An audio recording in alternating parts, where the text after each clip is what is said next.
Hi, this is Roger Breton. In case you didn't visit my website is at www.graxx.ca, and when you arrive at my home page, there's a lot of information, but for now it's all in French.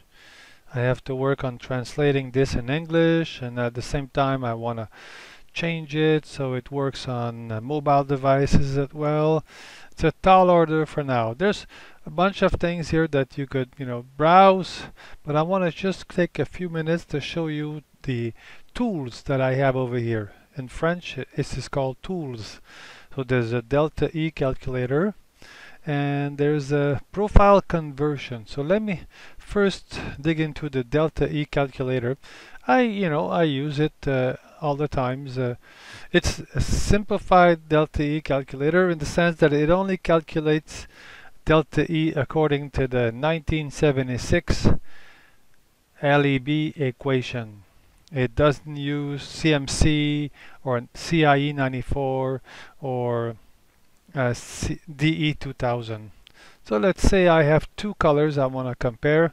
I measure them out of my instrument for argument's sake, and the first one tells me that it has an L of 45, an A of minus 42, and a B of 35. So that's clearly a green, you can tell. Let's make it a darker green. Doesn't make a difference, but just for the purpose of illustrating. Over here, okay, here's the darker green. And let's compare it to, let's say, a lighter green. So 45. So the fact that the L number is higher suggests a lighter tone. And let's make it minus 58. That's a considerable difference in saturation on the A scale. I'm exaggerating the numbers, but you can tell, that there's going to be quite a difference. And let's use 65. It's going to be one hell of a, yellowed green. So let's hit the calculate deltaE button and see what it says. All right. So it's between the two L values, there's a 10 difference in L. That's easy to figure. Here there's a difference of minus 16 and a difference of 30. And all in all, there's a difference of 35.4 deltaE. You can tell that this green is darker because it has an lower L number, and this green is lighter because it has a higher L number. Also, you can visually tell, regardless of your monitor calibration, that this is a more saturated green than this green, you see. So let's see another example. Let's use some kind of orange.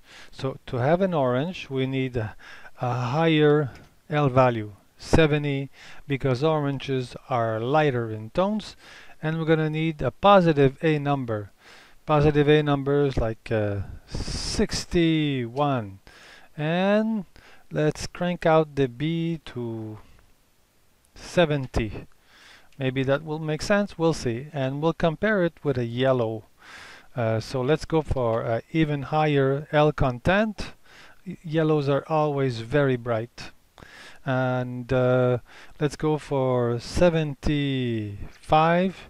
And let's go for 85. Let's hit the deltaE button. You see the difference?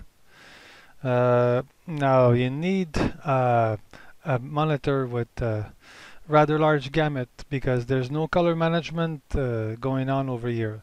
These colors are straight sent RGB sent to your monitor without any color management in between.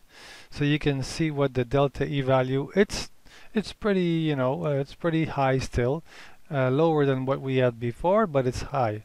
So let's go back to one last example, something that's relatively gray or relative neutral. So let's go for 50 and 12 and minus 20. So that's gonna be a blue. Yeah, and this would be 55, not too far, 55, about 6 and minus 10. Let's see how these numbers come out. You see the difference? This one looks purplish, this one looks more neutral. It's still purplish, but it's less neutral than this number. And there's 1269 delta E between the two values. So that's the use of my delta E calculator. There's no more than this to use it. You come to this URL and you start typing the numbers. Depending on the browser that you have, I'm using here Internet Explorer, an older version, because on Chrome and on Firefox and on Edge, the squares here don't show what they ought to show, and they look like a flat line, and for the moment nothing I can do. I'm using ASP.NET, and that is not JavaScript, so I cannot control completely the display of how those objects or shapes come out. Okay, at the bottom there's some information, and that's about it for this window. So let me stop the recording now, and we'll resume with the other part in a second. Thanks for watching.